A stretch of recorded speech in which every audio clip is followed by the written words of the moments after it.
까지 성벽을 지어가는 와중이잖아요.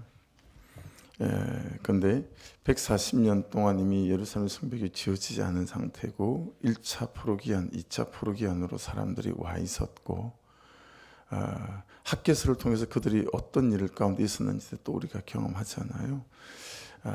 예루살렘 성전 같은 거 짓지 않고 있는 돈 없는 돈 꾸어다가 자기들 집 짓느라 정신이 없고 뭐 그런 거죠. 다시 커다란 장애물이 하나 등장을 합니다. 예루살렘 성벽을 중수하는 일, 우리의 삶을 중수하고 말씀을 따라가는 삶, 이걸 중수해가는 그런 커다란 장벽이 등장하는 것처럼요. 근데 이게 이제 간단치가 않은 게 사람의 마음과 또 손과 발을 묶어버린 먹고 사는 문제였어요. 근데 이 먹고 사는 문제가 한 개인이 어떻게 할 수 없는 사회적 구조적인 문제, 이미 그 당대에 살고 있던 사람들이 다 이루고 살아가고 있었던 거죠. 이루고 살아가고 있었다. 그래서 그 1절 보시면 그들의 아내와 함께 크게 부르짖어라고 되어져 있죠. 얼마나 심각한 가난 가운데 있었는지. 그래서 여성이 부르짖은 주체로 나오는 경우는 성경에서 굉장히 문제의 심각성을 반영하는 이제 그런 거거든요. 그래서 한 가정이 죽느냐 사느냐, 먹고 사는 문제, 생계와 직결된 그런 절박한 상황이었다. 근데 그 이유가 뭐 때문이냐면 그 다음 말씀을 보면 그 형제 유다 사람들 때문이다. 돈 있는 사람들이죠. 귀족들이죠. 힘 있는 사람들이에요. 이 사람들이 7절 말씀을 비춰보면 고리대 거목을 하는 거죠. 돈을 빌려주고 비싼 이자를 취하는 거죠. 이거 율법의 말씀에 못하게 돼 있거든요. 그렇게 하면서 자꾸 자기들은 자기들의 배를 불리고, 그리고 없는 사람들은 나중에 보면 여러분 딸이 빚 때문에 팔려가고 또는 자기 아내가 그 빚쟁이에 첩이 되고, 이런 일들이 하나님의 백성들이라고 하는 예루살렘 성벽을 중수해 가고 있는 그 당대 그 유대인들 사회 속에서 일어났던 일들이다 라고 하는 거예요. 결론으로 쑥 뛰어넘어가 보면 두 군데를 한번 볼게요. 한 군데는 어디냐면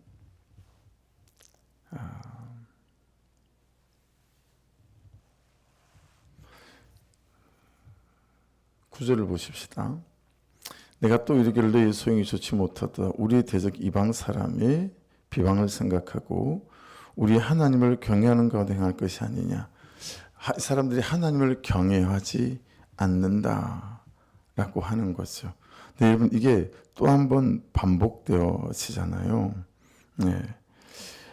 12년 동안 느헤미야가 자기 총독이 받아야 될 녹을, 월급을 받지 않고 그걸 전부 백성들에게 돌리는 그 삶, 내가 어떻게 그럴 수 있었냐면 이것 또한 내가 하나님을 경외하기 때문에 그럴 수 있었다라고 고백하는 내용들이 등장하게 되지 않습니까? 그러니까 산발랏과 도비아의 공격은 아무것도 아니었다라고 하는 거죠. 같이 기도하고 예배하고 똘똘 뭉쳐서 대적하면 이길 수 있는 거죠. 그런데 본인이 하나님을 경외하지 않는 거죠. 사랑하지도 않고 두려워하지도 않고, 그 내부에서 일어나는 문제들인 그냥 공동체를 하루아침에 가정 공동체든 교회 공동체든 와르르 무너지게 만들 수 있는 거니까요. 그렇죠? 그래서 2절을 한번 보십시다. 어떤 사람은 말하기를 우리와 우리 자녀가 많으니, 첫 번째 이유예요. 우리와 우리 자녀가 많이 양식을 얻어먹고 살아야 하겠다 하고, 이런 빚더미에 눌리게 된, 가난하게 되어진 배경이 세 가지 유형으로 본문에는, 오늘 말씀에는 나타나요. 그렇죠? 그 중에 하나가 가족수가 너무 많은 거예요. 그래서 빚을 지게 됐다. 그래서 곡식을 얻어먹고 살아야 되겠다. 그러니까 여러분 돈만 빌린 게 아니죠. 곡식도 빌렸어요. 새 포도주도 빌렸어요. 11절에 보면 기름도 빌릴 수밖에 없었어요. 먹고 사는 모든 문제에 필요한 것들을 다 빌릴 수밖에 없었다라고 하는 거예요. 근데 여러분, 이런 것들도 우리가 빌리지만 묵상해 보면서 또 빌리는 게 없을까? 그러면서 여러분 어떠세요? 이렇게 묵상을 해보면 어떨까요? 그냥 제 묵상이긴 하지만 우리가 위로를 다른 것에서 위로를 받으려고 하지는 않을까라고 하는 거죠. 다른 것에서. 자기 죄를 보지 못하면 다른 것에서 위로를 얻으려고 하죠. 주신 사람, 주신 환경과 처지에서 공동체에서 위로를 받지 못하고 여러분 다른 데서 위로를 받으려고 하는 것은 자기 죄를 보지 못하고 자기 죄에 껴있지 못하기 때문에요. 상대방으로부터 위로받을 수 없죠. 왜냐하면 내가 위로를 주지 않기 때문에 그렇습니다. 내가 위로를 주지 않으면서 위로를 받기만 하려고 하죠. 위로를 주기 싫은 거예요. 그죠? 그래서 미우니까 다른 곳에서 내 위로를 찾으려고 하는 거죠. 그게 어떤 방법일 수도 있고 뭐 사람일 수도 있고 취미생활일 수도 있고 또 기쁨도 그런 것 같아요.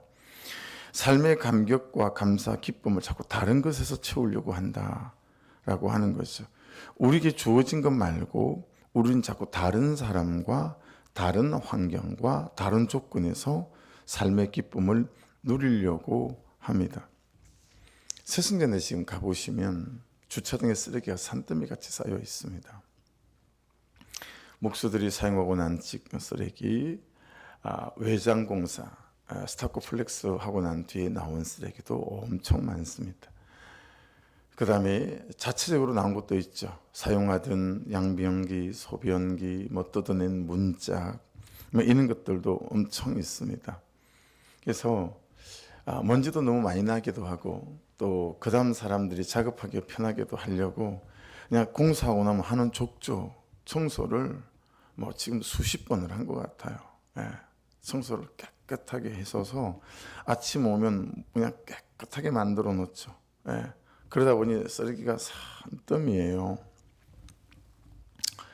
다 버리려고 알아보니까 100만 원이 넘게 들게 생겼어요. 물론 우리가 버리는 건 아니지만 이 사람 저 사람 이제 자기들이 꺼낸 쓰레기도 있어서 다 이렇게 좀 나눠지게 될 것 같아요. 이제 비용 부담이.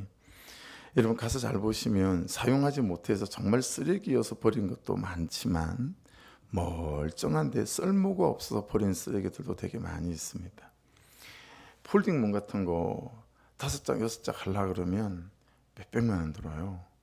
근데 폴딩 문짝이 더 이상 우리는 쓸 데가 없는 거예요. 쓸 데가 없는 거예요. 그래 그걸 또 뛸 때 잘 띄어지지가 않아요. 잘 띄어서 다른 데 쓸 수 있도록 이렇게도 잘 안 되는 거죠. 우리한테는 당장 쓸모는 없고 처음에는 다 띄어서 어디다 달아주시고 어디다 달아주고 다 재활용하기로 했죠. 근데 이걸 띄러 와서는 못 띈다는 거예요. 띄면 쓸 수가 없다는 거예요. 뭐 그런데 어떡하겠어요. 그러니까 진짜 쓰레기도 있지만 쓸 곳이 없어서 버린 쓰레기들도 또는 사용하지 않아서 버린 쓰레기들도 되게 많이 있습니다. 그냥 묵상하다 그런 생각이 드는 거예요.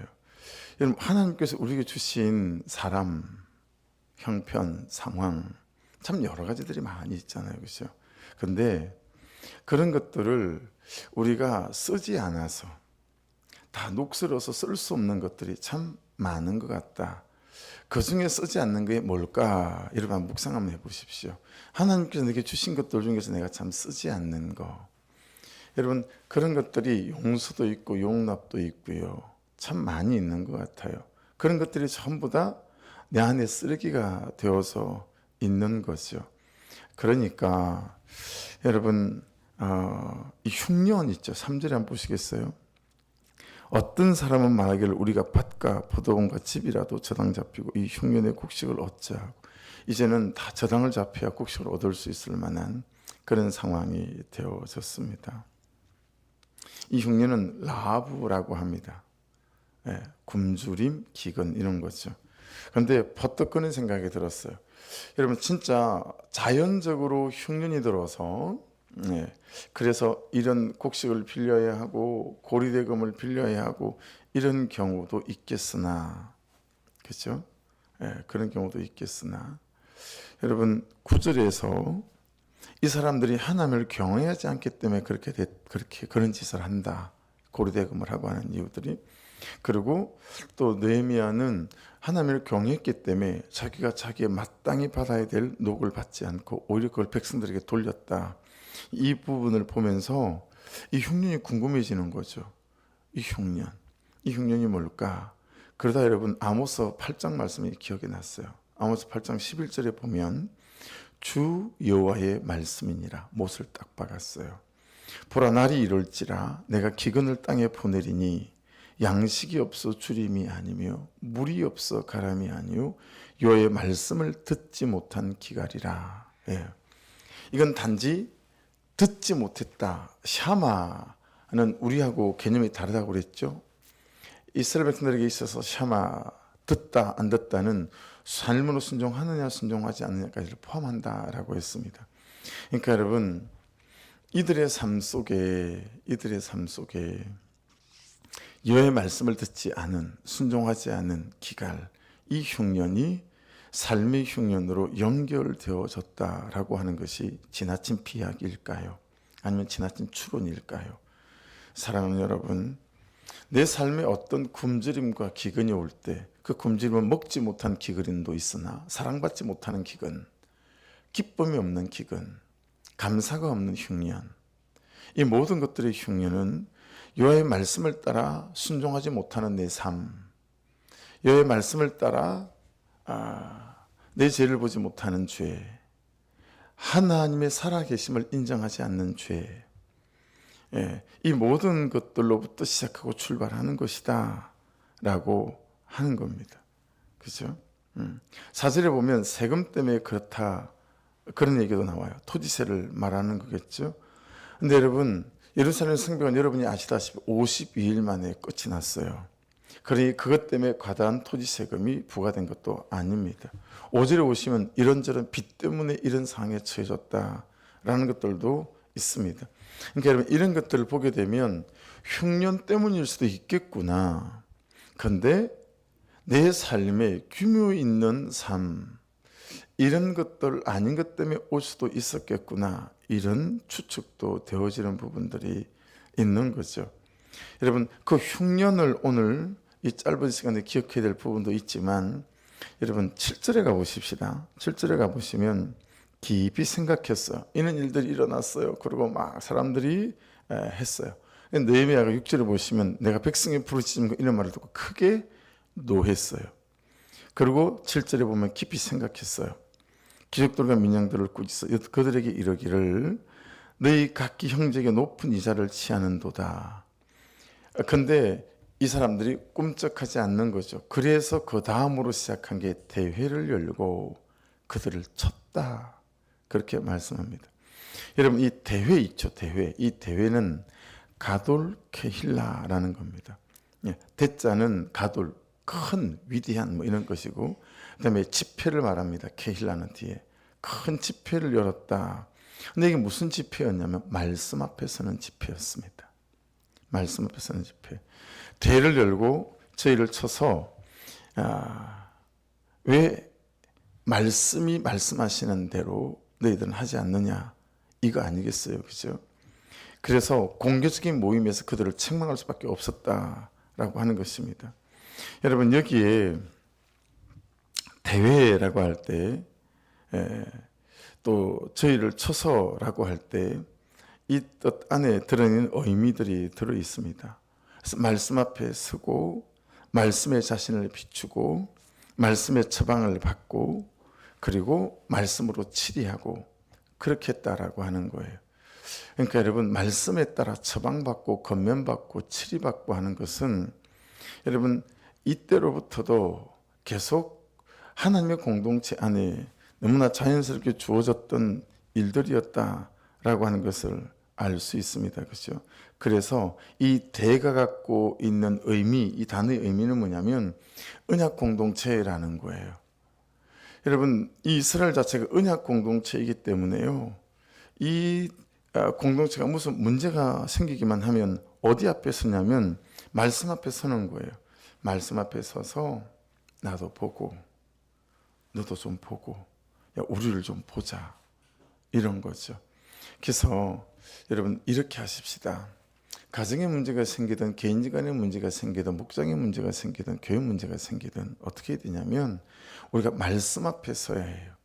잘잘못을 따지기 전에 야 인간적으로다가 너는 남편으로서 아내로서 부모로서 자녀로서 이런 말 하기 전에 우리가 말씀 앞에 서서 여러분 말씀 앞에 서서 말씀으로 자신을 비추어 보는 거죠. 말씀으로 나를 들여다보는 거예요. 예. 그래서 말씀의 처방을 받고 말씀의 치리를 받아가는 여러분 그런 은혜가 있기를 주의 이름으로 축복합니다. 그래서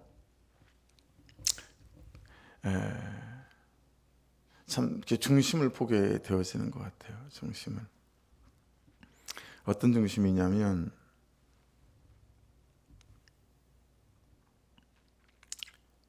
재 보는 게 어렵다고 하니까 자꾸 자기 재만 보라 그러면 힘들다고 하니까 그러다가 참 신앙이 있어 보이고 괜찮아 보이는 사람인데 재 보는 게 힘이 들어서 중도 탈락을 하게 되면 목사인 저로서는 마음이 참 힘들고 아픕니다. 그러다 보니까 제가 어정쩡해지는 거예요. 메시지에 날이 서지 않는 거예요. 예리하지 않는 거예요. 사람을 아프게 하지 않는 설교. 죄를 아프게 하지 않고 죄를 보지 못하게 만드는 설교. 괜찮아요. 괜찮아요. 때가 이럴 거예요. 이러면서 자기 죄에 직면하지 못하게 만드는 설교와 목사로 제가 변질되어지더라.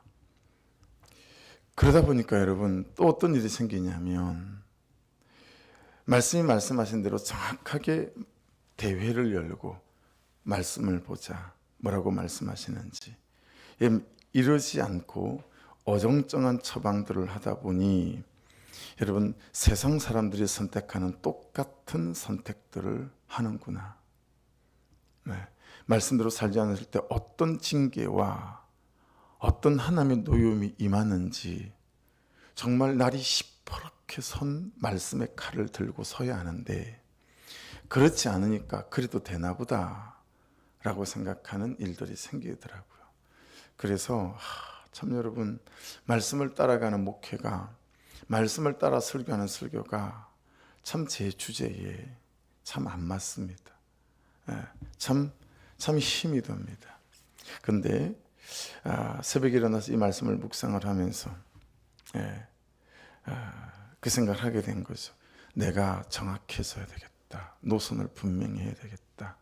그냥 옛날식으로 적당한 선에서 이렇게 저렇게 하지만 자기 죄를 보지 못하게 만드는 설교와 목회를 하든지 아니면 열이 떨어져 나가고 백이 떨어져 나가든 그냥 말씀이 말씀하시는 그대로 죄와 악을 구별하게 만들어서 참 선한 백성으로 거룩한 백성으로 말씀을 따라갈 수 있도록 만들든지 여러분 느헤미야 입장에서는 이게 얼마나 쉽지 않았다는 걸 여러분은 잘 모르겠죠. 근데 목사인 저는 너무 눈에 선한 게 지금 우리가 여러분 성경 리모델링 중이잖아요. 그렇죠. 이런 때 여러분 무슨 문제가 생기면 돈 낼 사람이 누구죠? 귀족이잖아요. 여러분 힘을 보태줘야 될 사람들이 누구죠? 힘 있는 사람들이잖아요. 그러니 이 원망하는 사람들을 불러다가 입다도 지금이 어느 때인지 지금 몰라? 지금 예루살렘 성벽을 재건하는 때야. 입 딱 닥치고 있다가 나중에 얘기하자. 이러면 충분히 이룰 수 있어요.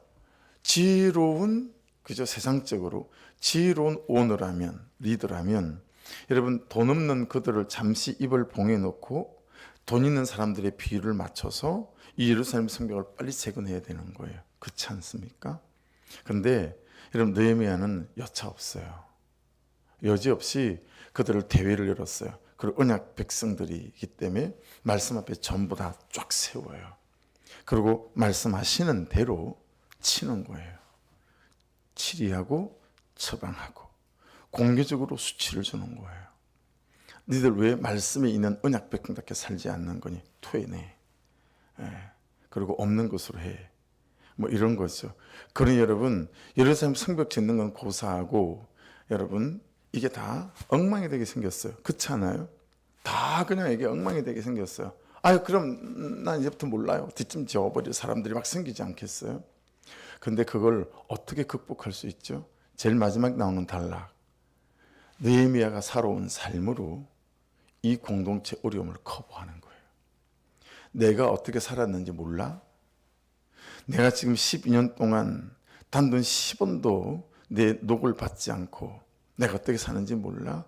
하나님 앞에서 하나님을 경외하며 살았던 느헤미야의 삶이 모든 이 사람들이 말씀대로 따라 살 수밖에 없는 처방과 치리 앞에 순복했던 이유가 되어지는 거죠. 그러니 여러분, 최종적인 힘은 돈이 아니에요. 최종적인 힘은 권력이 아니에요. 여러분의 자녀를 다스릴 때 나오는 힘은 엄마라고 하는 키워준 힘? 해보십시오. 키워준 힘이 요만큼이라도 힘을 쓰나? 키워준 힘이 하나도 약발이 안 맥혀요. 그렇지 않던가요? 몰라요, 자식들은. 우리가 어떻게 키웠는지. 원망밖에 안 해요. 원망밖에 안 합니다. 자식들 키우는데요, 원망밖에 안 듣습니다. 어떻게 키웠는지 몰라요. 어떻게 울었는지를 모르고 어떻게 금식했는지를 몰라요. 우리 큰딸은 국제고를 들어갔는데 애가 스트레스가 엄청 됐던 모양이에요. 걔가 그 국제고 전국의 각 중학교에서 1등, 2등 한 애들이 모인 200명 중에도 탁월하게 성적을 가지고 들어갔단 말이에요. 근데 실제로 가서 보니까 얘가 실력이 안 되는 거예요. 중간 예로 뚝 떨어졌어요. 첫 시험 성적이.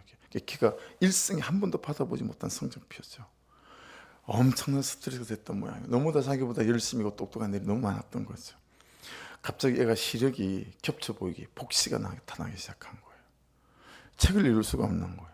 글자가 두 개로 겹쳐 보이니까. 야, 정말 애통함이 일어나더라고요. 나보다 10배의 애통함을 가진 사람이 우리 아내였죠. 처절하게 울었어요. 처절하게 금식하고. 걔를 데리고 안 다녀본 병원이 없어요. 그렇게 걔들을 키워냈는데 몰라줍니다. 어떤 때는 억울해요. 여러분, 최종적인 힘은 키워준 힘, 뭐 내가 남편에게 어떻게 그런 게 아니에요. 최종적인 힘은 내가 말씀에 따라 어떻게 살았느냐, 이게 최종적인 힘이에요. 내가 말씀에 어떻게 순종했느냐, 이게 최종적인 힘이에요. 느헤미야는 그 한 가지로 이 나라를 정리하는 거예요.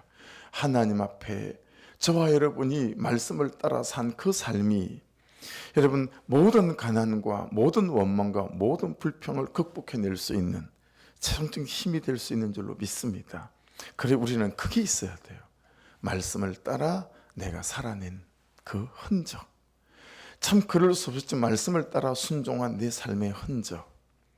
그것이 결국은 가장 큰 힘이 되어져서 우리 삶에 일어나는 이런 여러 어려움들을 극복해낼 수 있는 기회가 되어질 줄로 믿습니다. 아무쪼록 저와 여러분 안에 이 말씀을 따라 산 하나님을 경외했던 이 삶이 저와 여러분의 삶을 주장할 수 있기를 주의 이름으로 축복합니다. 그래서 15절을 같이 다시 한번 읽겠습니다. 15절. 나보다 먼저 있었던 총독들은 백성에게서 양식과 포도주와 또 은 40세겔을 그들에게서 빼앗았고 또한 그들의 종자들도 백성을 압제하였으나, 총독의 힘을 믿고 그 부하들도 전부 다 그렇게 백성들을 압제했다는 거죠. 나는 하나님을 경외함으로 이같이 행하지 아니하고. 할렐루야. 오늘 말씀의 핵심입니다. 9절에 하나님 경외하지 않은 그들은 그리 살았지만 하나님을 경외했던 느헤미야는 이리 살았습니다. 그렇죠? 그리고 그 하나님을 경외하여 살았던 그 느헤미야의 삶 앞에 모든 사람이 두 손 두 발 들고 항복할 수밖에 없었습니다. 우리에게 있는 최종적인 힘은 이 말씀에 따라 사는 이것이다 라고 제가 다시 보면서, 야, 교회가 작은 게 문제가 아니고 성도가 적은 게 문제가 아니고 내가 말씀을 따라 살지 않는, 하나님을 경외하지 않는 이 삶, 이게 문제구나. 다시 또 저를 들여다보고 또 제가 창피해지고 부끄러운 거죠. 저와 여러분 삶의 구조적인 문제 여러분도 있으시죠? 저도 있어요. 네. 여러분, 내가 잘못 살아와서 당하는 삶 있을 수 있으시죠? 저도 있어요. 근데 그 모든 우리 삶에 처처 일어나는 문제와 삶의 상황들을 해결할 수 있는 것은 내가 하나님을 경외하는 삶이다 라고 하는 것을 기억하셔서 이 힘으로 여러분의 삶에 이런저런 문제들을 극복해 나갈 수 있기를 주의 이름으로 축복합니다.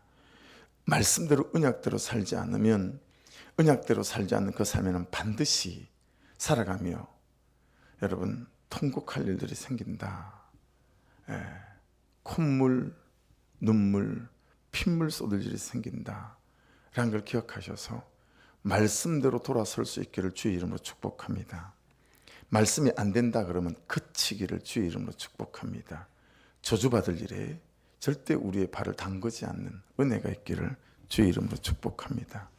말씀 붙잡고 같이 기도 드리겠습니다. 저를 위해서 좀 기도해 주십시오. 선명하게 해달라고. 하나님, 목사님이 타협하지 않고 선명하고 예리하게 말씀이 말씀하시는 대로 그렇게 설교할 수 있도록, 목회할 수 있도록 도와주십시오. 그리고 무엇보다 저를 위해서 여러분들이 정말 기도해 주실 일은 하나님을 경외하는 목사가 되게 해달라고. 성도들 속이고 뒷구녕에서 하나님을 속이고 그런 목사 되지 않도록 해달라고. 하루를 살아도 그렇게 살다가 죽는, 목회하다가 죽는 목사 되게 해달라고 기도해 주십시오. 저도 여러분들 이 아침에 기도하겠습니다. 하나님, 우리 집사님, 권사님, 우리 권찰님, 성도 한 분 한 분이 하나님을 경외하는 분들이 되게 도와주십시오. 그 힘으로 엄마로 살고, 그 힘으로 아버지로 살고, 그 힘으로 남편으로 살고, 그 힘으로 아내로 살아가는 은혜가 있게 도와주옵소서. 그렇게 기도하겠습니다. 우리 주여 한번 부르고 기도하십시다. 주여! 하나님 감사합니다.